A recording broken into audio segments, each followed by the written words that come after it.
Abrahá, Pai, que a sua bênção, Pai, que ela possa receber nesse momento poder e autoridade para ser próspera, bem-sucedida, em nome de Yeshua. Amém, amém. Glória a Deus. Amém. Professora Roberta, você tem total liberdade para nos ministrar a Ok. palavra. Amém? Amém. Ok, eu vou começar a falar sobre Rocat, né, o ritual da novilha vermelha. Vocês estão me ouvindo bem mesmo, né? Sim, estamos, Então, perfeitamente. tá. Qualquer coisa, se não me ouvirem, me chama atenção, tá? Eu não tenho aqui a intenção de ensinar, né, Paraxá, até porque já tem eruditos que fazem isso no YouTube. A minha intenção realmente é pegar alguns contextos e apontar ele para Yeshua, tá? Então, essa paraxá, que é Hukat, né, que ela vai até ser a próxima paraxá do próximo Shabat, né, então quando vocês estudarem, vocês já vão estar ligados sobre essa questão.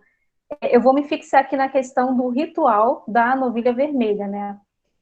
Antes de eu começar, é importante eu lembrar que eu vou citar muito literatura rabínica aqui, como o Midrash, e é bom lembrar que o Midrash ele é uma coletânea de histórias, de contos e lendas que foram transmitidos oralmente, né, aos sábios do judaísmo, os ancestrais, e que foram posteriormente compiladas. Vários Midrash, a gente até recebe até o nome de Midrashim.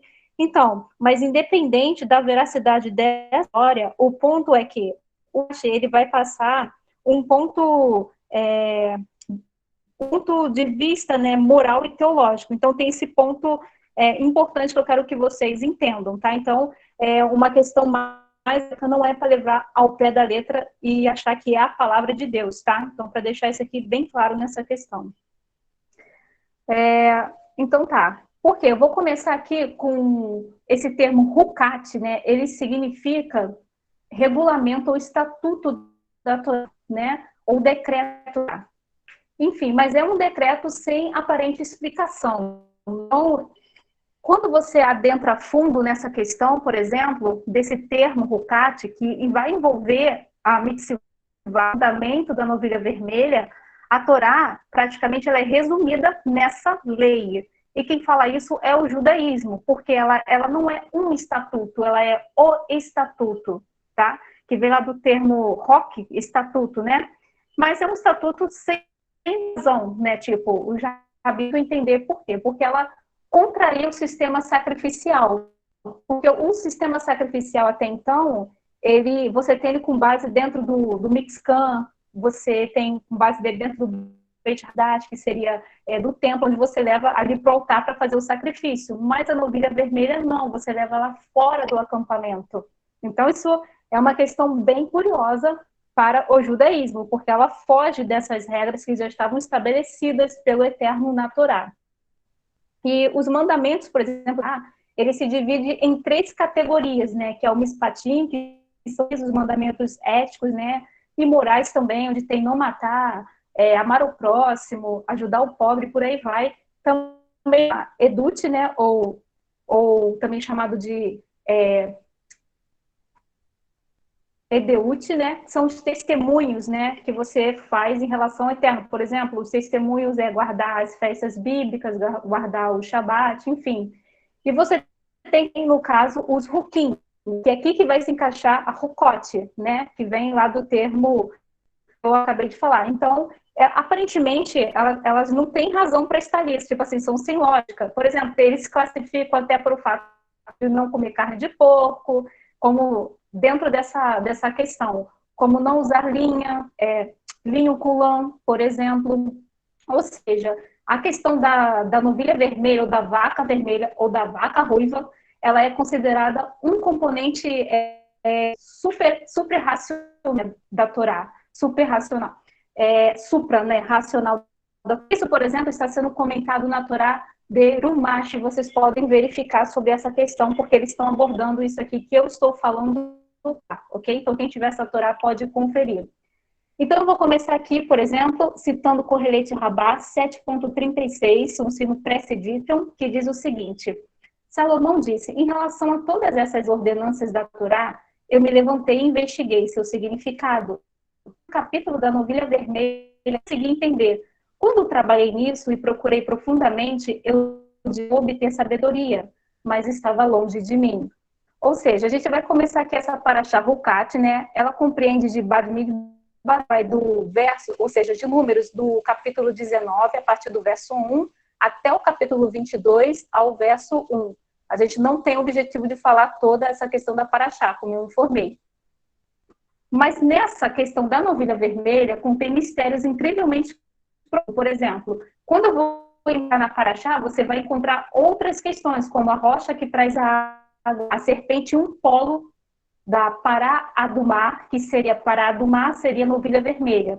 Então, este animal ele é incrível especial, pois ele é o componente necessário para restituir os serviços do Beit HaMikdash, ou seja, do templo. A palavra aqui, Hukat, em si, ela é fascinante. E ela está se referindo a uma classe de mitzvah, de mitzvot, vamos dizer, cujo a expressão e os propósitos, eles não estão auto-evidentes, né? Então, tanto o judaísmo ele vai falar sobre isso. Isso aqui é uma citação, por exemplo, de Ari Kahn, onde ele cita Rashi. Essa citação de Rashi, por exemplo, está no comentário da Torá de Rashi, em Bad Midbar 9.2, também está na Torá de Urumashi, e também essa citação está dentro da Torá Lei de Moisés, da editora Sefer, onde está escrito assim: este é o estatuto da Torá. Por que Satanás e as nações do mundo zombam de Israel, dizendo: qual é este mandamento e que propósito ele tem? Porque a Torá usa o termo estatuto, que é Hok, como se dissesse: decretei, você não tem direito de desafiá-lo. Fecha aspas aqui nessa questão. De acordo com o Midrash Rabbah, né, que a gente citar, a explicação da novilha vermelha, ela até mistificou o rei Salomão, né? Então, nós vamos tentar arranhar a superfície do ritual da novilha vermelha, né? E a gente pode até se perguntar, que é uma pergunta que a Torá faz, né? Como o rei Salomão, né, ele não conseguiu penetrar no conceito, como é que a gente pode entrar, por exemplo, nesse conceito? Será que a gente é arrogante? Já que eles consideram o rei Salomão como o homem mais sábio, né? A resposta, por exemplo, que eles até colocam, é que nós vivemos em uma era em que as fontes do conhecimento estão surgindo no mundo. E, além disso, nós estamos de pé sobre os ombros de gigantes, ou seja, dos sábios do judaísmo. E podemos examinar mais profundamente as escrituras do que nunca com as chaves fornecidas pelos sábios. Eu vou ler aqui para vocês podem acompanhar junto aí com a sua Bíblia, né? Números do capítulo 9, a partir do verso 1 até o verso 10. Eu vou ler só referente a essa Parashá, porque ela está envolvendo aqui o nosso objetivo, que é justamente a novilha vermelha, tudo bem? Essa a ler aqui, ok? Número 19, do verso 1 até o 10. Falou, eu estou lendo aqui mesmo da Almeida Corrigida Fiel, tá? Porque não vai ter nenhuma interferência. Falou mais o Senhor a Moisés, dizendo: este estatuto da lei. Então, aqui nesse termo estatuto já está aqui escrito, na verdade, Hukat, está escrito aqui.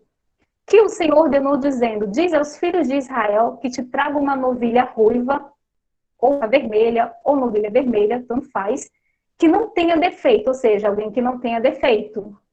E a gente sabe, por exemplo, que Yeshua também não tem defeito, ou seja, ele não tem pecado, né? Então, ao mesmo tempo que eu vou estar lendo esse texto com vocês, eu vou estar lendo também a comparação para vocês verem. E a novilha vermelha era um animal raro, ou seja, único, né? Igual também a Yeshua, nesse caso. Então, tá aí uma comparação, bem aqui dentro do ser.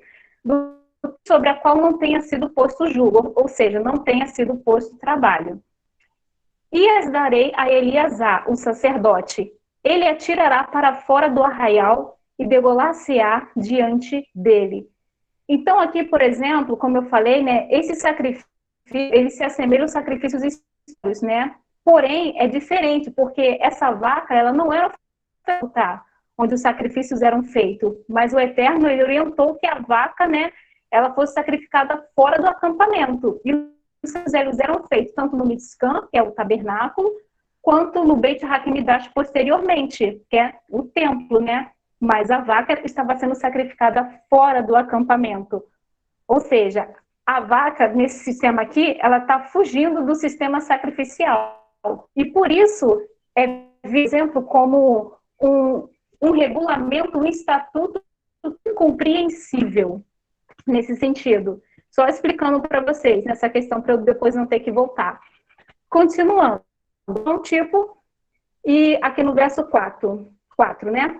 E Eleazar, o sacerdote, tomará do seu sangue com o seu dedo e dele aspargirá para a frente da tenda da congregação 7 vezes. Então o sacerdote foi lá, molhou os dedos e aspergiu para a frente 7 vezes lá na congregação.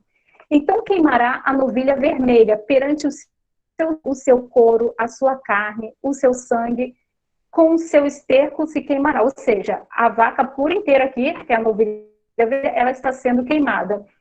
Lembrando que, se essa novilha vermelha, por exemplo, ela apresentasse até 2 fios pretos, pelo menos, ela não seria aceita. Então, qualquer fiozinho ali, 2 ou mais, ela já não seria aceita. Então, ela tinha que ser completamente vermelha. Okay? Então, isso, por exemplo, a gente pode mencionar lá na frente que ela era rara. Por exemplo, só teve 9 vacas, né, na história de Israel. Ou seja, bem rara como Yeshua foi, nesse sentido. E vamos continuar.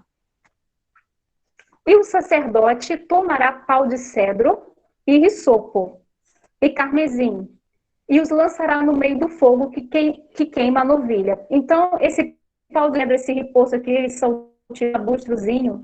O carmesim é como se fosse um tecido vermelho. Lançará no meio do fogo que queima a novilha. A gente vai fazer uma associação com esse tecido vermelho que Yeshua carregou também. Então, os sacerdotes lavará as suas vestes e banhará sua carne na água, e depois entrará no arraial, e o sacerdote será imundo até a tarde. Por que o sacerdote está sendo considerado imundo aqui? Porque tudo aquilo que traz morte é considerado puro, e aquilo que vida é considerado, no caso, puro, né? Nesse caso aqui, a gente sabe que tem ordenanças que você não pode tocar em animal impuro, ou seja, em animal impuro é considerado um animal morto aqui, nesse caso aqui. No caso, ele está morto, então está impuro, você não pode tocar em cadáver. Por isso que o sacerdote vai ficar aqui, nesse caso, considerado imundo até a tarde. Também, o que queimou, ou seja, um outro indivíduo foi lá e queimou, lavar as suas vestes com a água e em água banhada a sua carne. Imundo será até a tarde. Ou seja, ele também vai permanecer imundo, porque ele está tocando em um animal morto. E um homem limpo ajuntará a cinza da novilha. Então, uma outra pessoa está vindo, uma terceira pessoa juntar a cinza da novilha, fora do arraial, num lugar limpo, e ficará ela guardada para a congregação dos filhos de Israel, para a água da separação, expiação é. É importante verificar aqui nessa questão que as cinzas da vaca, elas eram misturadas com a água. Para o quê? Para poder expelir o pecado. Então, era nesse ritual que acontecia. E é que o versículo 10 que eu vou ler, né? E o que apanhou a cinza da novilha, lavará suas vestes e será imundo também até a tarde. Mesma questão, é um animal morto, né? E isso será como estatuto perpétuo. Então, é importante vocês entenderem que isso aqui é um estatuto perpétuo aos filhos de Israel e ao estrangeiro que peregrina no meio deles. Então, você vê que esse estatuto, eles não está somente filhos de Israel. Ele também abrange os estrangeiros, os gentios. Além dos filhos de Israel, ele abrange os gentios, né? E nós vamos continuar seguindo aqui em frente para ver, por exemplo, algumas comparações que nós podemos fazer da vaca vermelha e Yeshua HaMashiach, né? Por exemplo, a vaca vermelha, ela estava sendo queimada aqui para expiação de pecado, né? E a gente tem, no caso, Yeshua HaMashiach, ele no caso, ele vai fazer expiação de pecados, né? Ele vem simbolizando a vermelha, porque a gente sabe que a Torá, ela é sombra daquilo que iria se refletir no Mashiach. Então, por exemplo, ele trata, na verdade, as pessoas com o seu sangue. A novilha vermelha, ela era perfeita, sem defeito. E a gente sabe que Yeshua também era perfeito, porque ele nunca pecou. E aqui nós temos também, sobre a novilha vermelha, ela foi sacrificada fora do acampamento. E a gente também, que Yeshua, né, ele foi sacrificado também fora de Jerusalém. Eu vou até entrar numa questão que ela vai abordar sobre isso dentro da literatura rabínica.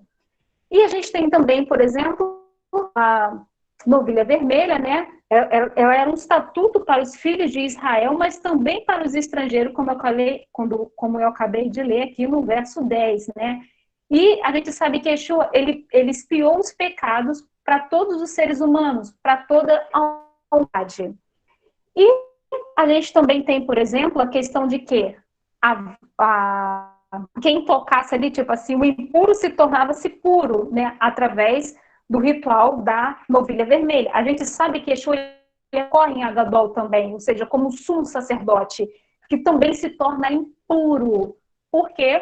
Por causa que ele carregou sobre si, por exemplo, as nossas enfermidades e as nossas dores. Eu vou provar isso na literatura rabínica, que eles vão mencionar a mesma coisa. E a gente tem a tradição, por exemplo, ela diz que a vaca, né, ela foi sacrificada, né, ela foi queimada no Monte das Oliveiras, né? Ou seja, naquele momento você vê a elevação da fumaça subindo.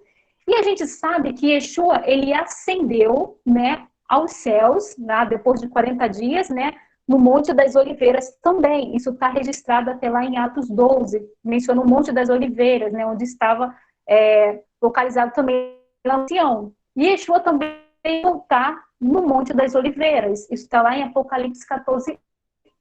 Então, é importante a gente mencionar sobre essa questão. O judaísmo daqui para frente, né, que eu vou ler as literaturas rabínicas, eles vão mencionar que sacrificado nesse tempo todo 9 vacas, eu vou chegar até lá, e a 10ª vaca, ela seria o Machia, né? E não teve mais vaca vermelha sendo sacrificada no Beit Hamikdash, né? Então, eu vou entrar nessa questão, e Yeshua, por exemplo, ele nos purifica no tempo que ele se tornou impuro, ele também nos purificou. Bom, vocês estão acompanhando direitinho? Estou muito acelerada? Tá tudo bem? Tá tudo ok, tranquilo. Ok, eu vou continuar então. Continuando aqui. Deus continue te abençoando, Roberto. Ok, Tá tudo forte. bem. Então, continuando em frente aqui com essa questão, um tema que é consistente em toda a Yucat é a morte. A morte, ela é a penalidade pelo pecado, sem a qual a morte não pode. Então, se a gente morre, porque a gente peca, enfim. E um comentário do Rabino Ami, ele disse, não há morte sem pecado e sofrimento sem iniquidade. Isso está em Shabat 52a, São Sino Press Edition. Isso é exatamente o que o apóstolo Paulo, que Shaul, ele disse em Romanos 6, no versículo 23. Ele diz exatamente assim, o salário do pecado é a morte, mas o dom gratuito de Deus é a vida eterna por Cristo Jesus, Senhor, por Yeshua HaMashiach, nosso Senhor. Enfim, né? Então, eles estão dizendo aqui a mesma coisa. O Zohar, por exemplo, que é um dos livros que tem a Kabbalah judaica, ele usa quase palavra por palavra. Ele diz o seguinte, né? O Rabino Yessa, ele disse, Adão aparece a cada homem no momento da sua partida, ou seja, da vida, para testificar que o homem está morrendo por causa de seus próprios pecados e pelo pecado de Adão. De acordo com o que é dito, não há morte sem pecado. Pronto. Isso está no Zohar 1, 52b, São Sino Press Edition. Então, nessa um dos piores pecados da história de Israel foi o bezerro de ouro. E os rabinos, eles notaram uma ligação entre o bezerro de ouro e a novilha vermelha. Isso aqui, por exemplo, está até descrito na Torá de Rumash também, tá? O comentário que eu vou agora sobre essa questão. Uma criança da empregada uma vez sujou o real, e o rei disse, deixe a mãe dele vir limpar a imundícia de seu filho. Então, uma criança foi lá, sujou o palácio, e o rei falou, deixa a mãe limpar. E aí eles fazem a comparação. Da mesma forma, Deus diz, deixe a novilha expiar pela ação do bezerro. Fecha aqui. Isso está no Midrash Tanhahuma, citado pelo site do Rabad, mas isso também se encontra na Torá, ok? Em relação a esse carisma da novilha vermelha. A Mixiná, ela relata, por exemplo, vai entrar aqui na localização do sacrifício, né? Isso aqui, como eu falei, está na tradição rabínica, né? Na tradição judaica. O sacerdote que deveria queimar a vaca em si, e todos os que juntar a sua preparação, eles foram ao Monte das Oliveiras. Isso está na Mixná Pará 3.6, São Sino Press Edition. A Mixná, ela relata, por exemplo, uma tradição antes. Embora a novilha vermelha ela tenha sacrificada fora do acampamento, lá no Monte das Oliveiras, o sacerdote ele podia ver as portas do templo, do Beit HaMikdash. E ele menciona aqui na Mixná Midot 2, Press Edition, o seguinte: todas as paredes do templo estavam altas, exceto o muro oriental, de modo que o sacerdote que queimou a novilha vermelha pudesse estar em pé no topo do Monte das Oliveiras, dirigindo seu olhar cuidadosamente para ver a porta do palácio, não é a inspeção do sangue. Lembra que Yeshua também esteve de Jerusalém ali, e no momento que ele estava sendo sacrificado ali, fora dos muros de Jerusalém. E eu vou continuar aqui sobre essa questão. Surpreendentemente, né, o Midrash, ele liga o Monte das Oliveiras à retirada da ascensão da Shekhinah. Ou seja, ele menciona o seguinte: então, aqui eu vou dizer para você, Yeshua, ele ascendeu os céus depois de 40 dias, né, quando ele tinha ressurreto, foi no Monte das Oliveiras, né, e Yeshua também, ele voltará também no Monte das Oliveiras. E ele menciona aqui essa questão da Shekhinah ascendendo aqui no Monte das Oliveiras. Isso está registrado em Lamentations Rabá, prólogo 25. São Sino Press Edition também. Diz o seguinte: 10 viagens foram feitas pela Shekhinah, dos querubins aos querubins, do querubim ao limiar da casa, do limiar da casa aos querubins, dos querubins à porta do oriente, porta do oriente à corte, da corte ao telhado, do telhado ao altar, do altar à parede, da parede à cidade de Jerusalém e da cidade do Monte das Oliveiras. Termina aqui. A Shekhinah, continua, ela pode ser comparada a um rei que deixou seu palácio com raiva por causa do pecado. Depois de sair, ele voltou, ou seja, quando ele já fez a capará, voltou e abraçou a parede do palácio e Sares. Similarmente, quando a Shekhinah saiu do templo, ela e abraçou e beijou suas paredes e pilares. E chorou dizendo: ó paz do templo, ó paz da minha residência, ó paz da minha amada casa, ó paz de agora em diante que haja paz, da cidade ao Monte das Oliveiras. Porque está escrito. Aí ele cita um texto de Ezequiel, dentro desse texto, de Ezequiel 11, 23, onde fala: e agora do Senhor subiu do meio da cidade, e se pôs monte, aqui está, ao oriente da cidade, e esse seria o Monte das Oliveiras, justamente aonde Yeshua ascendeu também. Curiosamente, a novilha ela tem conexões também com o Cordeiro de Pêssah, ou seja, da Páscoa. Isso está em Êxodo Rabá 14:2, onde ele começa a questionar o seguinte: isso se refere ao estatuto da Páscoa e o estatuto da novilha vermelha, que são semelhantes entre si. Referência ao primeiro diz a ordenança da Páscoa, e referência a outra diz esse é o estatuto da lei, conforme está em Números 19:2 que nós lemos hoje, né? Além disso, não se sabe qual está maior do que o outro. É como no caso de duas senhoras que caminhavam lado a lado, aparentemente em pé de igualdade. Quem então é maior? Ela, quem é amiga dela, acompanha para a casa dela e assim realmente está seguindo-a? Da mesma forma, no caso da Páscoa, encontramos o estatuto, esse termo estatuto, lá também, esse termo que é utilizado, Hukat, né, utilizado lá. E no caso da novilha vermelha, também encontramos a palavra estatuto, que é justamente onde há a paraxá chamada Hukot, ok? E aí ele continua. Qual então é maior? E eles respondem: a novilha vermelha. Para aqueles que comem a Páscoa, precisam de suas cinzas purificadas. Como é dito, para imundos, eles tomarão da cinza da queima da purificação do pecado. Ou seja, então eles estão mencionando aqui, por exemplo, que a novilha vermelha ela é maior. Por isso que ela é considerada dentro da literatura rabínica, por exemplo, como resumo de toda a lei, o resumo da Torá, se resume a novilha vermelha.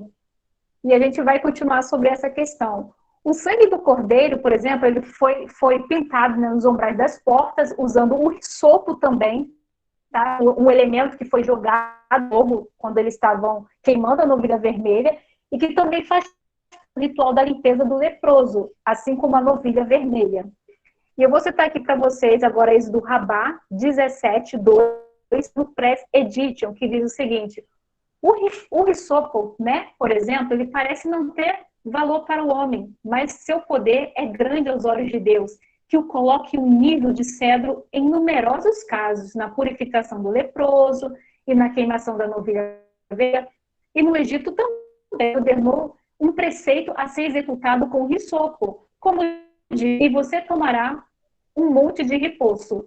De Salomão também diz, e falou das árvores desde o cedro, que está no Líbano, até o hisopo, que surge no muro. Aí eles citam aqui 1 Reis 5:13, para ensinar-lhe que o pequeno e o grande são iguais aos olhos de Deus. Ele realiza milagres com as menores coisas, e através do hisopo, por exemplo, que é uma das mais humildes árvores, ele redimiu Israel. Por que eles estão mencionando aqui? Porque o hisopo, eles também estavam no componente lá da queima da novilha vermelha, né? E o exemplo vai trazer para a gente sobre a morte do Tzadik, ou Tzadik, a morte do justo, né? Então, por exemplo, eles mencionam a Paraxá, dentro desse mesmo contexto, né? Vou ser bem breve sobre essa questão, eles vão falar sobre a morte de Miriam, né? Eles falam aqui em nossa Paraxá, Miriam, Israel recebeu água da rocha em seu, ou seja, em sua morte, a água, né, que simboliza ali, que tem o Maim, ele cessou. Dentro do nome de Miriam, são encontradas, por exemplo, as letras Maim, que seria ali água, tá? Para água, nesse caso. E o Midrash Rabbah, ele cita um princípio do Talmud, que é chamado de Shel Tzidatim Mekaparet. Eu nem sei o conceito, mas enfim. O que isso significa nessa questão? Tem a ver com a questão de que o justo faz expiação. E tem exatamente, por exemplo, esse significado. O justo está fazendo expiação. Então, por exemplo, a gente vê antimissionário dizendo que não existe, por exemplo, a história de um justo fazer. Mas aqui está descrito isso, especialmente quando eles usam esse termo metatan shel tzadikim mekaperet, que é a morte dos justos, espia. Mencionam que Miriam fez isso. Em relação à morte dele, isso, por exemplo, está citado o Rabino Abá de Albina, ele perguntou por que razão a seção que registrava a morte de Miriam muito próximo da que tratava das cinzas da novilha vermelha. Simplesmente isso, para ensinar que, como as cinzas da novilha, elas efetuam a expiação, assim a morte dos justos resulta também em expiação. Esse comentário está em Levítico 20:12, Sonsino Press Edition, também tem uma referência em Catan 28a. Então, por exemplo, vocês ouvem muitos antimissionários dizendo que não existe alguém morrer para expiar pecado. Como vocês já ouviram isso? Mas não é uma realidade que está nas literaturas rabínicas, por exemplo. Então, eles estão dizendo que a morte de Miriam, ela fez essa expiação. Enquanto ela estava viva, Israel teve água, mas no momento que ela morreu, né, a água ela cessou, porque ela estava ali por causa do mérito, né? Isso aqui, mas o que vocês têm que focar nessa questão aqui é que a morte está fazendo capará. Essa ideia ela está dentro do judaísmo, ela não é uma ideia que é alienada do judaísmo. E quando a gente, por exemplo, com Zohar, ele comenta sobre essa questão da novilha vermelha o seguinte, está no Zohar, volume 3, em Shmot 20, Sonsino Press Edition, na página 67, diz o seguinte: o pecado é vermelho, como diz, ainda que os pecados sejam como escarlate, o homem coloca o animal sacrificial no fogo, que também é vermelho. O sacerdote salpica o sangue vermelho em volta do altar, mas a fumaça que sobe ao céu é branca. Assim, o vermelho é transformado o atributo da justiça é transformado no atributo da misericórdia. Rabbi Yitzhak, ele disse o seguinte: o vermelho, que é o sangue, e o branco, que representa a gordura, são oferecidos para o sacrifício, e o cheiro ascende de ambos. As especiarias do incenso são em partes vermelhas e em partes brancas. O incenso, a mirra pura, é vermelha, e o perfume sobe de vermelho branco. Ou seja, o vermelho é que ele está representando, por exemplo, a novilha vermelha, que ela representa o pecado, ela está morrendo aqui, ela é sacrificada, tal. E quando sobe a fumaça, é que ela é branca. Ou seja, dizendo que os pecados eles foi perdoado. Isso aqui também me lembra, por exemplo, vou falar assim de cabeça, que tem uma associação de sacerdotes, né? Eles botavam um pano branco na vaca, e quando eles sacrifício, né, na vaca, por exemplo, o pano ele manchava de sangue, né? Então ele ficava vermelho. E no momento, por exemplo, que isso ficava vermelho, depois que ela estava morrendo, já estava morta, o Eterno, de alguma certa forma, milagrosamente, deixava o pano branco, né? Isso simbolizava que ele havia aceito o sacrifício. Lá em torno do ano, assim, basicamente na morte de Yeshua, praticamente, né? Esse pano nunca mais tinha ficado branco, nunca mais ficou branco, porque o Eterno tinha rejeitado os sacrifícios. Isso foi antes da construção do templo, isso está registrado em literatura rabínica também. E continuando aqui sobre essa questão, ou seja, a gente sabe por quê, né? Porque Yeshua HaMashiach, agora a gente está sobre a capará dele, né? Sobre a expiação dele. Continuando, o sacrifício da novilha vermelha, né? Vamos entrar aqui na questão do pecado. Eles mencionam o seguinte, aqui é um comentário do Rabino Zalman Baru Melamed, né? Ele menciona o seguinte: a mortalidade era o preço que o homem pagaria pelo pecado de Adão no Jardim do Éden. Se Adão tivesse comido da árvore do conhecimento, a expectativa da vida humana teria sido infinita. Por causa dessa grave transgressão, Adão e sua descendência foram condenados à morte. Visto isso, a vaca vermelha atua para reparar o mundo e restaurá-la à sua antiga glória, antes do pecado original. Então, essa ideia, por exemplo, está mencionando aqui, é uma ideia que está totalmente ligada na questão da Brit Hadashah. Ou seja, nesse caso, você tem que Yeshua, ele vem tentando, né, na verdade, através do sangue dele, por exemplo, o que ele faz? Ele simplesmente faz a reparação do mundo, né? Ele faz, tipo assim, alternativamente, ele faz uma construção, né, para a unidade.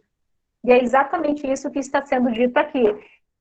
Tipo assim, aqui no judaísmo, talvez quem não esteja acostumado, eles vão mencionar muito da questão do Mashiach ben Yosef e do Mashiach ben Yosef, que são dois Mashiachs, mas não são. Trata-se da mesma pessoa, do mesmo Mashiach, só que em estágios diferentes, tá? Essa é a missão, por exemplo, que eles mencionam aqui em Oná, Navi, é um comentário de Daniel Kretzmann, na página 10, ele fala o seguinte: essa é a Mashiach ben Yosef, como mesmo ressalta, a necessidade da missão do Mashiach ben Yosef surgiu no resultado do pecado de Adão.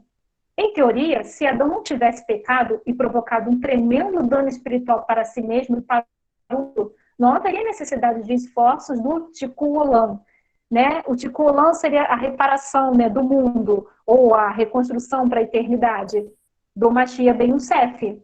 E aí ele continua, em todas as gerações subsequentes, né? Ou seja, o Mashiach ben Yosef corrigir esse dano da humanidade, o estado de Adão antes do pecado. Tem sobre essa questão. E aí eles mencionam, por exemplo, em Piscarabá, ele vai falar sobre o sofrimento do Mashiach. O seguinte: o santo bendito seja, né? E ele dirá ao Messias, né?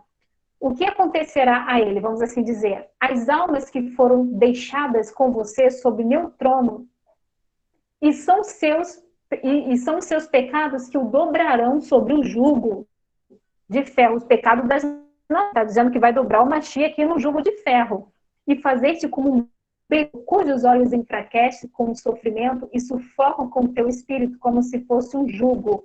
Por causa do pecado dessas almas, a língua vai findar vai fincar no céu da sua boca. Isso aqui, nitidamente, ele está tirando lá do terrelim do Salmo 22. Você está disposto a suportar tais coisas? Se sua alma está triste com a perspectiva de seu sofrimento, eu irei, neste momento, banir estas almas pecaminosas. Quando o judaísmo tem a ideia de que o Mashiach que aceitou, ele não era obrigado, é basicamente tirando desse texto aqui, do Piscat Rabá 36. E ele menciona mais o seguinte: o Messias dirá, mesmo com alegria em minha alma e alegria em meu coração, tomo sobre mim este sofrimento, contanto que nenhuma pessoa em Israel pereça, que não somente aqueles que estão vivos sejam salvos em meus dias, mas também aqueles que estão mortos, que morreram desde o dia de Adão até o tempo da redenção. E não somente estes sejam meus dias, mas também aqueles que morreram como abortos, e que não somente sejam salvos em meus dias, mas todos aqueles que você pensou em criar, mas não foram criados. Tais são as coisas que eu desejo, e para essas eu luto para tomar sobre mim o que você decretar. Com essas palavras, o santo bendito seja, ele vai apontar para o Mashiach, as 4 criaturas que carregarão o trono da glória do Messias. Fecha aqui essa questão. Ou seja, nesse texto está dizendo que o Mashiach, voluntariamente, né, de uma forma geral, ele aceitou a fazer acaparar. O comentário, por exemplo, ao Likutei Moharan, acho que é assim que diz, né, ele menciona o seguinte: um rabino que ele faz a seguinte pergunta, que é chamado Biú. Ele fala assim: se Moshe alcançou níveis tão exaltados, por que a punição residual pelo pecado do bezerro de ouro se espalhou através dos tempos? Até mesmo Moshe foi incapaz de expiar totalmente o pecado, ter perdão total. Este nível só será alcançado pelo Mashiach, que apagará o pecado e seus efeitos completamente. Ou seja, completamente, não necessitando de mais sacrifício. Isso está no comentário de Likutei Moharan.47. E é uma nota de rodapé 73, volume 1, um comentário de pesquisa do Breslov, né? E quando a gente entra nessa questão do manto escarlate, né? Por exemplo, o livro de Mateus, ele diz que Yeshua usava um vermelho escarlate. E há judeus que está representando aqui, por exemplo, a novilha vermelha. Quando vem aqui, por exemplo, em Mateus 27, do verso 8 ao 29, né, diz o seguinte: tiraram-lhes as vestes e puseram-lhe um manto vermelho, só até essa parte, um manto vermelho. Por que um manto vermelho? Se eu não me engano, esse manto vermelho foi dado até pelos romanos, se eu não me engano. Nada nas escrituras é acaso, né? E lembra que a novilha vermelha, apesar dela representar a cor vermelha, Yeshua também carrega a cor vermelha no momento que ele está sendo sacrificado, por exemplo. E, inclusive, o manto vermelho, como diz ali no texto de Números, também foi jogado ali para ser queimado com a novilha vermelha. Então, o Messias, ele leva a cor vermelha para si, tá? O livro de Hebreus, ele alude, por exemplo, a ovelha vermelha em Yeshua. Eu vou ler aqui para vocês Hebreus, do capítulo 13, do 11 até o 14. Diz o seguinte: porque os corpos de animais cujo sangue é pelo pecado, trazido pelo sumo sacerdote para o santuário, são queimados fora do arraial. E aqui ele está fazendo uma referência à ovelha vermelha. E por isso também Yeshua, o Jesus, para sacrificar, para santificar o povo, seu próprio sangue, ele fez a mesma coisa. Se tornou impuro para transformar os outros puros. Padeceu, e ele também o quê? Padeceu fora da porta. De igual modo que a novilha vermelha do acampamento. Saiamos, pois, a ele fora do arraial. E aqui, dizendo que levando ali o opróbrio, né? Porque, aí ele menciona, porque não temos aqui cidade permanente, mas buscamos a futura. Enfim, até esse ponto. Tem um plano bem interessante, né? Tudo é para remontar essa ideia, por exemplo, que a gente encontra dentro do Novo Testamento, ela não é uma ideia diferente do judaísmo. Por exemplo, a gente tem um apócrifo aqui, no caso, a Epístola de Barnabé, faz essa conexão. está na Epístola de Barnabé 7.4, que diz: o bezerro é Yeshua, os pecadores que o oferecem são aqueles que o levam ao matadouro. Mas agora os homens não são mais culpados, não são mais considerados pecadores. E os garotos que são aqueles que nos proclamam a remissão de pecados e a purificação do coração. A este deu para pregar o evangelho, sendo 12 em números, correspondendo às 12 tribos de Israel. E entrando naquele exemplo, a gente vai identificar a questão da Shekhinah, né, que seria a presença do Eterno. Rambam, por exemplo, ele diz o seguinte: como eu mencionei aqui para vocês bem no começo sobre essa questão de que foram nove novilhas, né, vermelhas, ou vacas vermelhas, ou vacas, tanto faz, e ela seria o Mashiach.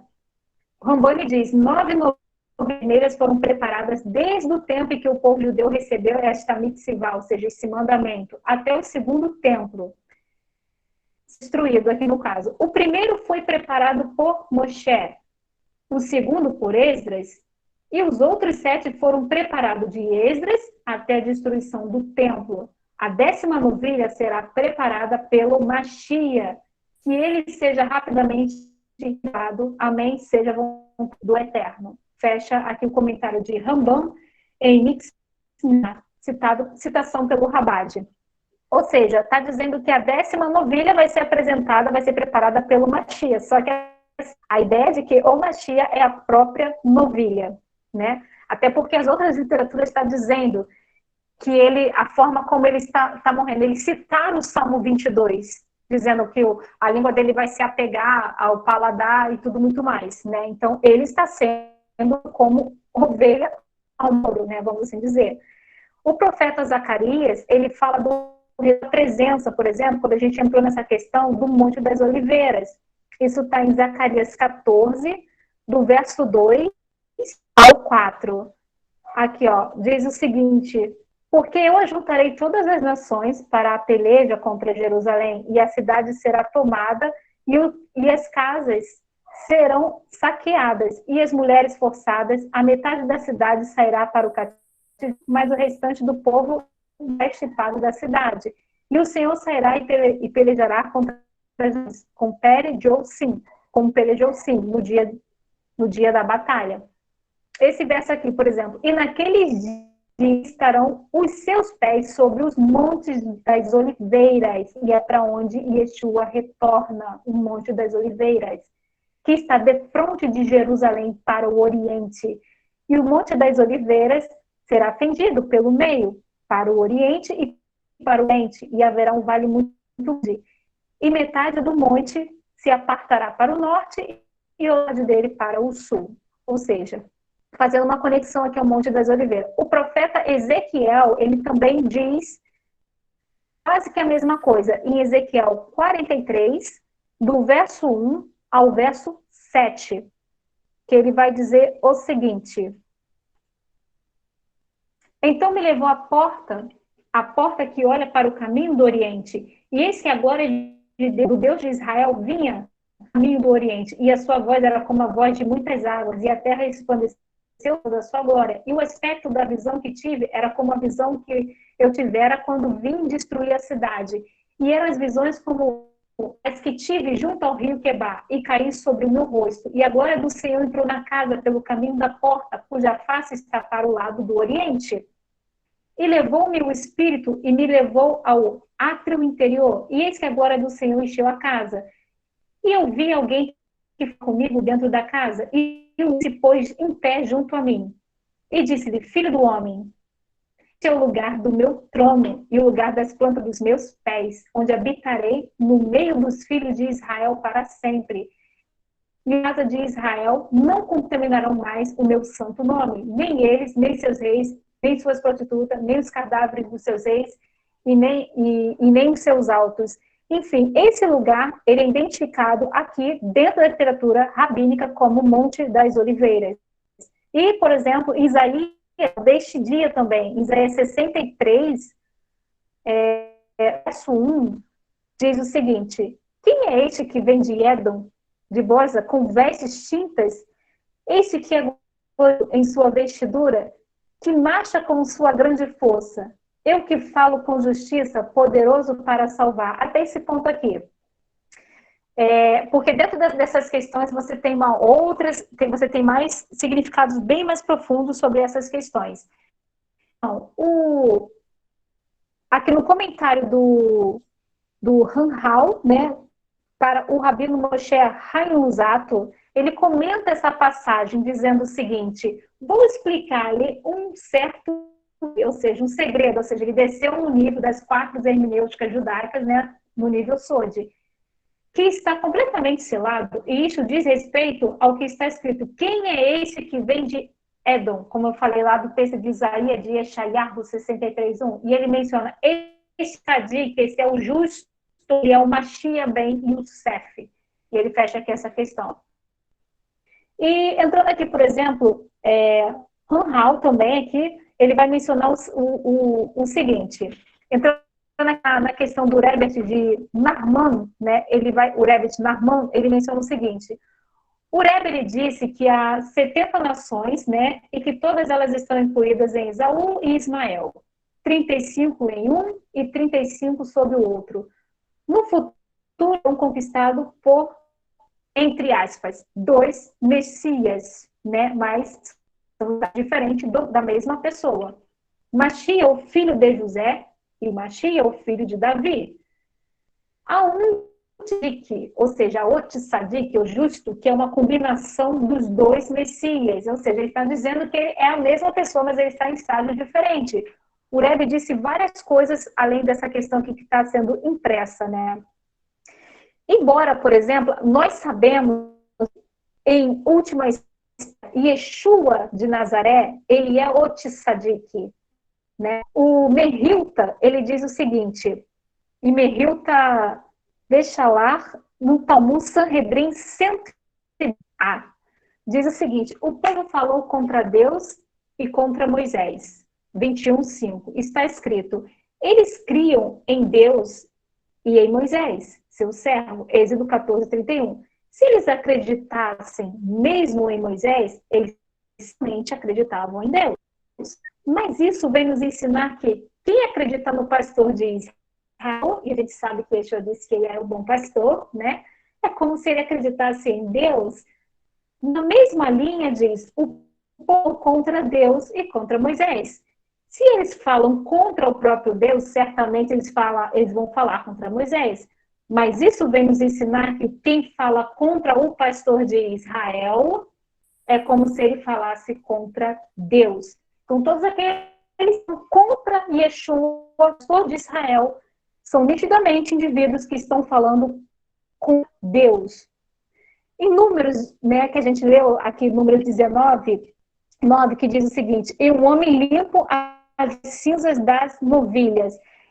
Ele passa uma ideia seguinte aqui no comentário do Tisman David. Ele afirma o seguinte, né? O santo bendito seja é chamado, né? Um homem que é limpo e ele recolherá as cinzas da novilha vermelha. As cinzas que precisam ser reunidas simbolizam Israel do exílio. A gente sabe que Yeshua ele fez isso por causa do descumprimento da Torá. A explicação é que quem é limpo não é outro senão o rei Messias. Ele é feito impuro pelas doenças e golpes que vêm sobre ele para expiar as iniquidades de Israel. Como é dito, certamente nossas doenças ele mesmo carregou e nossas tristezas ele carregou. Tudo, nós mesmos o atingido e ferido de Deus e aflito. Quem aqui já ouviu a argumentação antimissionária a respeito de Yeshayahu de Isaías 53, dizendo que é sobre a nação de Israel, mas não é Messias? Pois é, aqui está um texto do Rabino de Zeman David, apontando para o Messias. Isso está aqui, é tipo assim, A Sombra do Messias, volume 4, tá? Na página 818.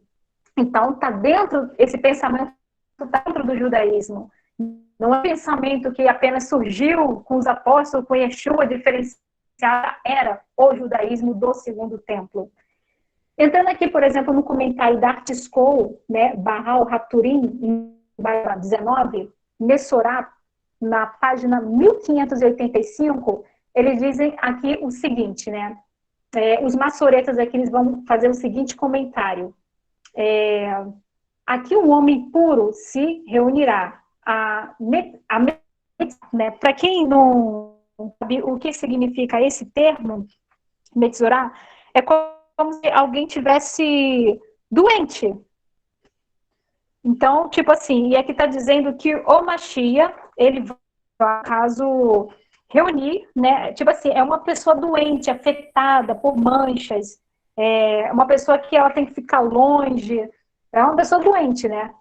Então, ele menciona aqui o seguinte, ele reunirá os náufragos de Israel, conforme Isaías 11:12. A semelhança da expressão aqui em Reis faz alusão à declaração talmúdica, que a Metzorá é comparada a um cadáver, Nedarim 64b. Além disso, assim como as cinzas da vaquilha conferem pureza, também as orações dos justos transmitem pureza. E a similaridade da expressão nos 3 versículos também alude o tempo do Mashiach. E ele reunirá os náufragos de Israel no futuro, quando a Metzorá se irá, isto é, como está escrito. Então o coxo saltará como gazela, Isaías 35:6. A gente sabe que Yeshua fez esse milagre. E nesse momento, eles não precisarão mais das cinzas vermelha, como está escrito, ele terá engolido a morte para sempre. E o Mashiach, ele faz isso no momento que ele ressuscitou dos mortos. Ele engoliu a morte para sempre. E ele cita aqui Isaías 25:8. Fecha essa questão. Então, através da morte sua, ele realizou, por exemplo, a morte das mortes. Ele venceu a morte. Ele é a novilha vermelha que subiu do Monte das Oliveiras.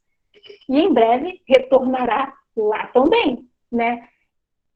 Enfim, e o judaísmo, ele tem essa expectativa a respeito do Mashiach também. E nesse caso, que os nossos olhos, eles contemplem, inclusive, o seu retorno a Sião em compaixão, né? Então, bendito seja o Eterno, né? Que restaurar a presença no retorno do Mashiach Scroll Sidur. Sefadi, página 565. Então, toda essa ideia que eu passei para vocês sobre essa questão do dia, né, ela já estava inserida dentro do... Ela já está inserida dentro do judaísmo. E a gente sempre ouve antimissionários dizendo que não, né? Não, essa ideia não é judaica. A gente até ouve, por exemplo, o pastor sempre repete, o judaísmo não é monolítico, e não é mesmo. Entrou, por exemplo, até na questão da morte de Miriam, que ela está citada em Miqueias 6:4. Deus, ele, por exemplo, Miriam, Moisés e Arão. Ou seja, ela foi colocada lado a lado pela libertação de Israel do Egito. Uma mulher. Pois é. Então, eu quis passar essa questão aqui para vocês, né? E vocês estão abertos a fazer perguntas, já falei muito. Ou acrescentar, né? O que eu deixei de falar, o que alguém... Shalom, Roberta. Shalom. Queria te parabenizar pela excelente aula que você deu, né? Foi muito bom essa aula que você passou. Vai tirar dúvida de muitas pessoas, né, que não tem acesso a esse material rabínico que você trouxe. E muito interessante, né? Eu dei uma olhada aqui na Septuaginta, né? Nós temos o termo aqui diaspole, né, que seria um termo em grego para estatuto, né? E esse termo diaspole significa um regulamento, né? Significa um regulamento no sentido de um decreto único, né? E aqui na Septuaginta usa o termo diaspole tu nomu, né?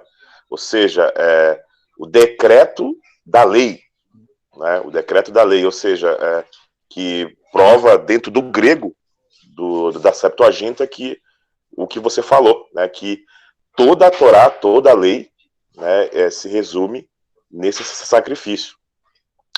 Algo muito interessante que você passou também sobre a questão do sacerdote, ele ficar imundo, né? Aqui na Septuaginta, como a palavra tamer no caso em hebraico, é uma palavra que ela tem uma amplitude muito ampla, né? Na Septuaginta, o tradutor ele especifica o significado da palavra tamer, porque a palavra tamer ela pode ser uma impureza koinon, que seria, né, uma impureza que seria algo que era apropriado, que se tornou inapropriado, e também o termo tamer pode ser, em grego, akatarto, né? E aqui nós encontramos na Septuaginta, em Números 19, a palavra akatartos, né, em grego, que significa uma impureza de você se abster de ter contato. Ou seja, a pessoa que fazia o sacrifício da novilha, ela automaticamente ela se tornava impura no sentido de que as pessoas tinham que se abster de ter contato com o Messias, né? E você pode ver que depois que o Messias se tornou impuro, né, fisicamente as pessoas se absteram de ter contato com ele, né? E quando ele terminar ali no sumo, no tabernáculo celestial, de verter o sangue dele ali e sair do tabernáculo celestial como se fosse o sumo sacerdote de Yom Kippur, ele vai trazer o veredito e trazer o tahara, que seria a pureza, né? E ele vai estar acessível fisicamente a todos, né, por não estar mais impuro, né? Então, por exemplo, tem essa midrash também que você falou, que eu achei muito interessante.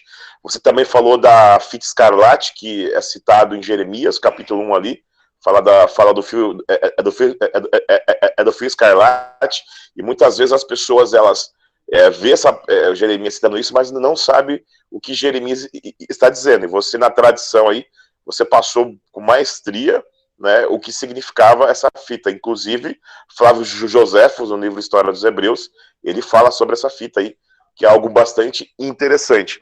Você falou também sobre Isaías, né, Isaías 53, né, que os antimissionários, eles abordam e quer dizer, falar que ali não está se referindo ao Messias, mas quem estuda o hebraico sabe que ali é uma profecia em camadas, né? E a profecia em camadas, ela é vista como ações completas e ações incompletas. Como que funciona isso dentro da poética semita? Ao mesmo quando um profeta ele vai recitar uma profecia, dentro da cultura semítica, ele fala em tons poéticos, né? Então, por exemplo, ao mesmo tempo que Isaías está falando da nação de Israel, ele está falando também de outra coisa. Isso, qualquer rabino que estuda o hebraico sabe disso. Mas como eles se tornaram de coração de dura serviço referente a Isaías 53, eles fazem de tudo para desvincular ali do Messias.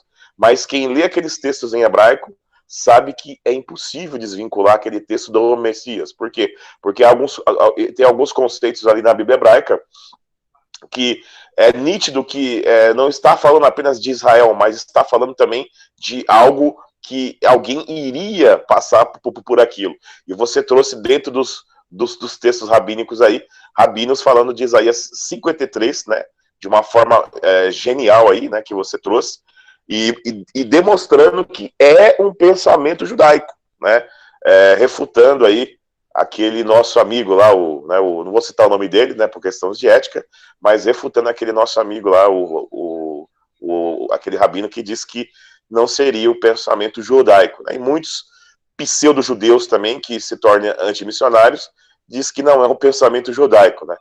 Sinal que eles não conhecem nada da literatura talmúdica, né?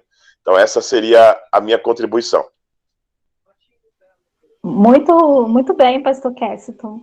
Amei a sua contribuição, e é exatamente isso daí. Existe mais coisas que eu poderia abordar sobre a questão da capará, mas esse não foi o tema foi só a Bíblia Vermelha, porque existem diversos textos dentro das literaturas rabínicas.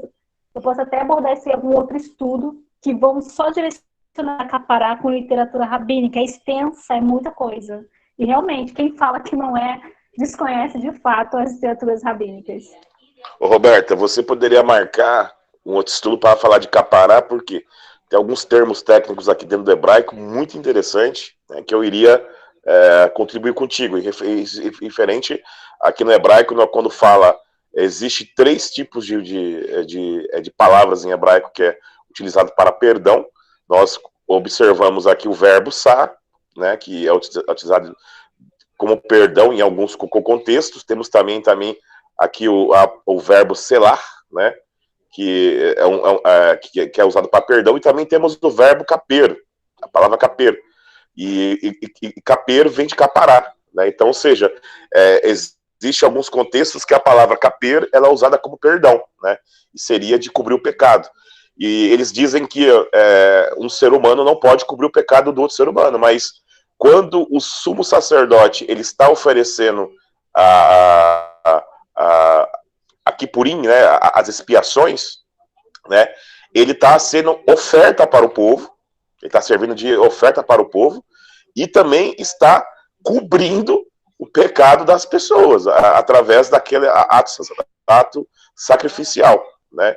Então, ou seja, então tem todo um conceito que a gente pode abordar na próxima palestra em cima disso. Eu vou deixar os irmãos participarem agora aí.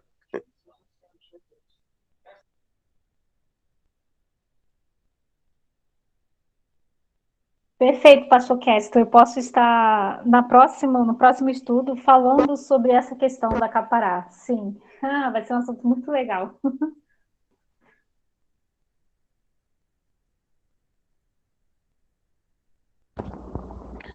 Muito bom. É o Brendo aqui, tá falando no celular da Adna.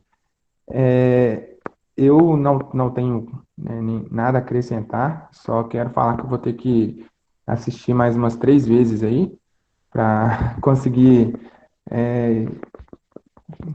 sugar ao máximo mesmo, né? Muito bom o estudo, que o Eterno continue te abençoando.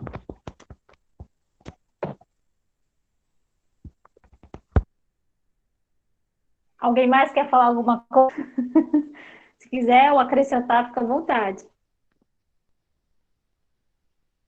Roberta e a todos, Shalom.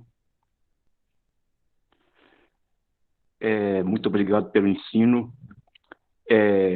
As citações, todas essas que você fez, principalmente contra grupos de antimissionários e outros algozes que têm nos atacado por causa do ponto de vista da restauração, eu louvo a Deus por sua vida. Esses documentos, essas citações, elas são verdadeiras apologéticas para nós. Então, que o Eterno continue te abençoando e te guardando, em nome de Yeshua. Eu achei muito interessante, do jeito que você nos ensinou e expôs, a questão da palavra Adão, vermelho, e dentro dessa palavra, a palavra Dan, que nos lembra sangue, nós lembramos que Adão, de onde ele saiu, né, da terra, e ele retorna a ser de novo o pó. E quando você falou da novilha, essa questão do pó ali, mas um pó que relembra o homem, olha, você é pecador, e por causa desse pecado você vai se tornar pó, vai se tornar cinza, você vai retornar de novo a isto. Só que, apontando para Yeshua, possível fica muito claro a carta no qual Paulo escreveu aos Coríntios, no capítulo 15, 45. Se há um corpo psíquico, há também um corpo espiritual. Assim está escrito: o primeiro homem, Adão, um vermelho, que nos lembra a novilha, né? Foi feito alma vivente. O último Adão, tornou-se espírito que dá a vida.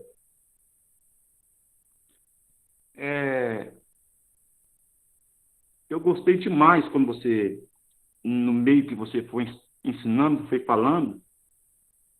E a outra coisa que eu achei forte é a questão que o animal ali, ele era selecionado, ele era inspecionado e morto fora do arraial. As questões que você foi apontando para Yeshua, isso é muito rico. Que o Eterno continue te abençoando e te guardando, em nome de Yeshua. Obrigada. Você acrescentou de uma forma também muito profunda, né? Essa questão ela tem até ligação com o nome de Pará do Mar, né? Que é a novilha vermelha. E uma questão interessante, por exemplo, que eu posso trazer aqui quando a gente vai entrar na questão da Capará, por exemplo, é que o local que o Machia, ele morre, está dentro, por exemplo, do Zorra, é chamado um Gólgota, o lugar de caveira. Eu vou trazer isso quando eu mencionar sobre a questão da... Tem muita relação, muita relação. Ou seja, a Brit Hadashah é uma literatura semita, ela é judaica, né? Então, o pensamento que está aí dentro não vai ser diferente do que a gente vai encontrar no judaísmo.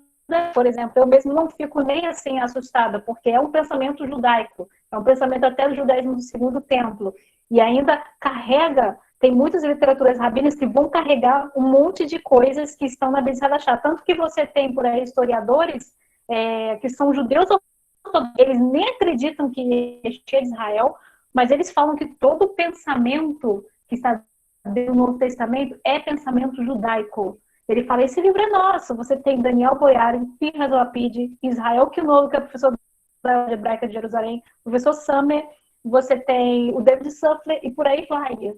E é até legal que, assim, no sentido de dizer que eles não acreditam que Yeshua é de Israel, para que ele, acho que até o Eterno permite isso, né? Para que não venha dizer, ele está falando isso porque então está sendo tendencioso.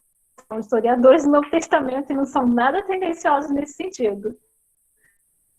Se alguém quiser acrescentar mais, pode falar, fica à vontade. Bem, só quero agradecer, evangelista Jorge Luiz falando, daqui do Rio de Janeiro. Só tenho a agradecer aí pelos estudos aí, né? Tenho acompanhado aí o pastor Keston, agora acompanhando você aqui. Top de linha o estudo, hein? Muito bom mesmo. E pegando um gancho na pergunta da irmã Vilma, que ela postou ali, se vai ter PDF, né? O áudio em si, no caso o estudo, vai estar sendo gravado, já foi gravado. Mas eu queria saber se tem PDF. E continuar mandando mais coisa boa pra gente aí, Roberta. Vamos pra cima. E você quebrou as pernas dos ortodoxos também, né? Com esse estudo aí, né? Porque muita gente, que nem o pastor Keston citou aí, Isaías 53, né, eles pegam justamente, muitas das vezes, Isaías 53 e outros textos para, né, corroborarem e dizerem que não tem nada a ver com Yeshua, ou seja, ele não é o Messias, e toda aquela história que nós sabemos. E aí tu quebrou as pernas dos caras aí. Faz isso não, Roberto.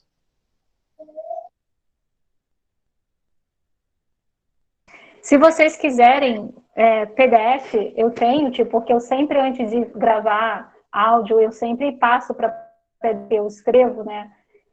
Traduzo muitas coisas e passo para o português, eu posso estar disponibilizando para vocês em PDF, vocês podem guardar, não tem problema nenhum. Ah, show de bola, show de bola, show de bola. Bem, eu não sei onde você vai poder disponibilizar. No grupo. Que roubarás o bem que roubamos nos dízimos das ofertas. Com maldição sois amaldiçoado, porque... Irmã Vilma, faz pergunta em áudio, irmã Vilma. Pode fazer.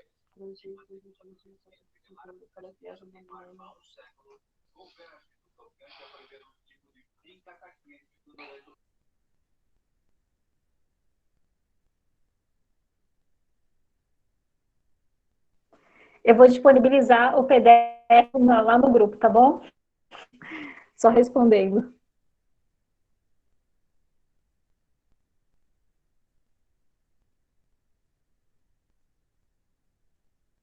Roberta, é algo muito interessante também que a água da novilha, ela purificava referente à contaminação com a morte, né? E uma coisa muito interessante que às vezes a pessoa que teve contato com um corpo morto ali, ela ficava impura, e ela tinha que ser também purificada com a água da novilha. Só que não seria uma impureza por ter praticado um delito, né? Por ter praticado um pecado.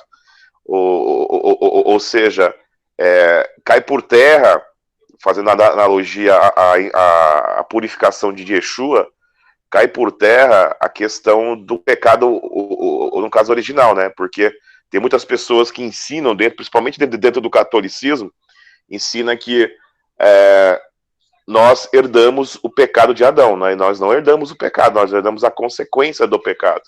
E a Mai Raim, né, porque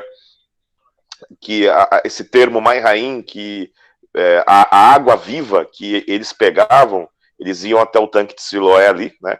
O tanque de Siloé em hebraico significa o seu enviado. Eles pegavam a Mai Raim, que é a água viva, que tipifica Yeshua, e essa água era misturada com as cinzas da novilha e purificava pessoas que teve contato com a morte. Né? Então isso é muito interessante. Nós nascemos já contaminados com a morte, né? Sem nós termos pecado.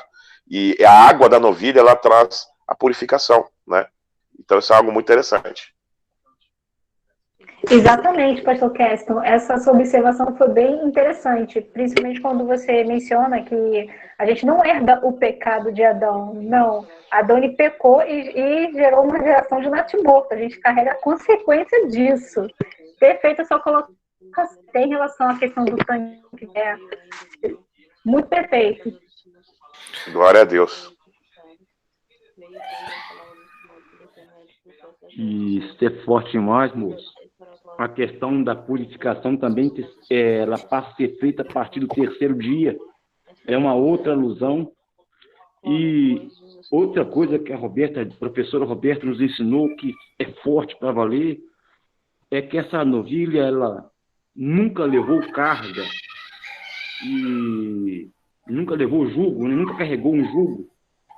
E isso fala de fins mundanos. Ela nunca fez algo assim, nunca trabalhou, nunca fez algo nesse mundo nosso natural. E outra coisa é que ela é separada desde cedo para um propósito. No caso, quando ela nasce, né, ela tem um propósito, que é santo e único, no caso. Aí, remetendo isso a Yeshua, ele levou a nossa carga sobre ele, todos os nossos pecados, todas as nossas falhas. É fantástico essa comparação, é fantástico. É forte como que o povo, ao estudar a Torá, não percebe isso, porque esses detalhes, cada detalhe, simplesmente levar a carga, isso faz o mundo, traz o mundo espiritual para nós, porque Yeshua, ele tem essa função, ele faz essa função. É fora do comum. Temos que ouvir de novo e observar todos os detalhes dessa instrução. A cooperação que o pastor Keston fez agora também, fora do comum, que o Eterno te abençoe e te guarde aí. A caneta não para de anotar aqui, tá? Feita a sua observação, né? E uma observação que o pastor Keston ele fez também sobre a questão da impureza espiritual, né? Ela não necessariamente, por exemplo, ela é pecado, mas ela é um bloqueio espiritual. Então, imagine Yeshua carregando tudo aqui, um bloqueio, né? Mas não necessariamente que ele estava em um estado de pecado.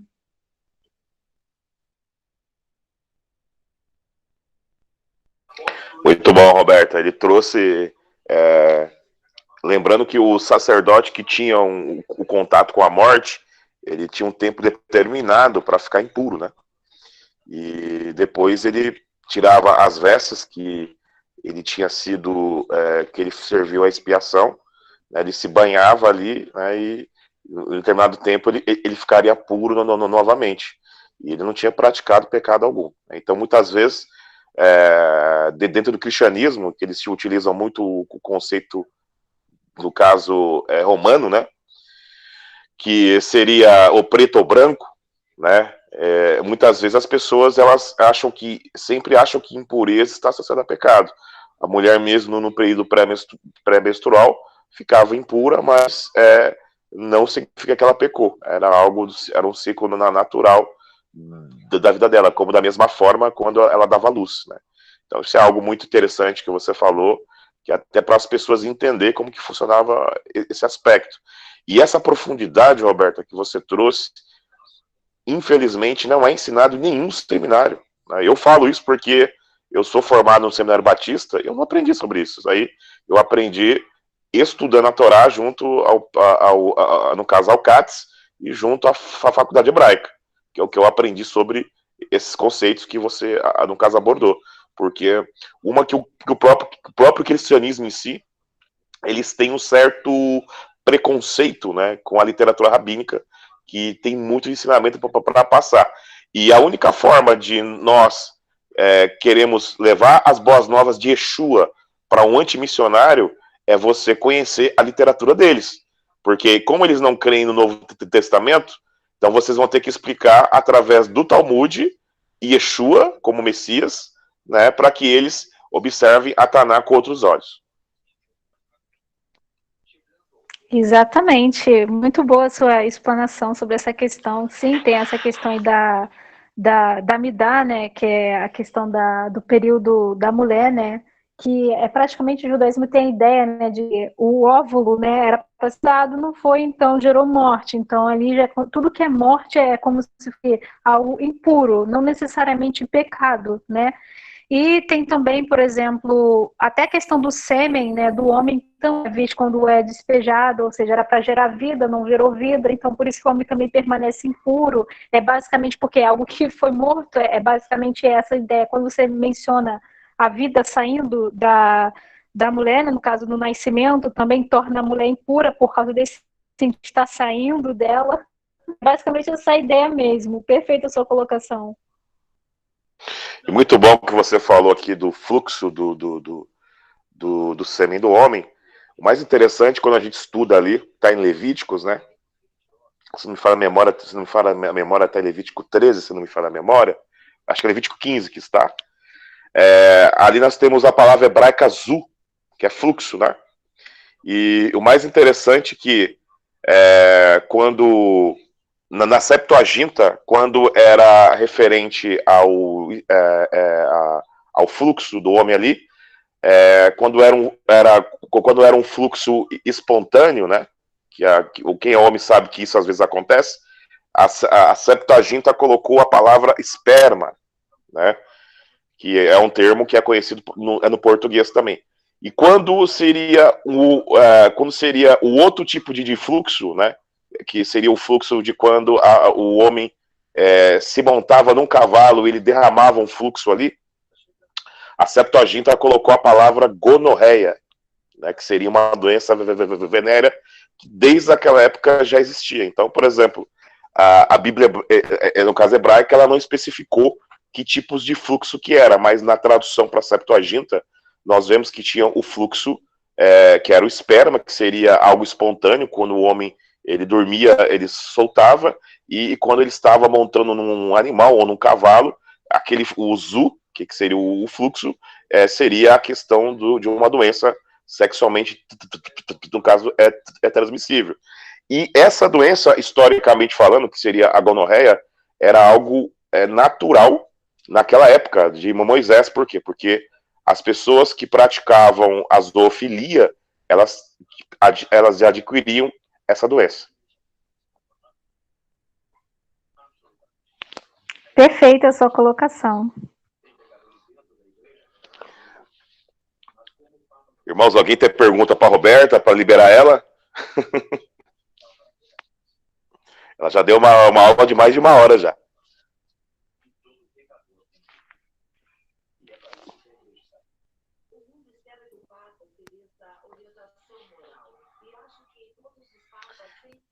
O pessoal ficou mudo, Roberto.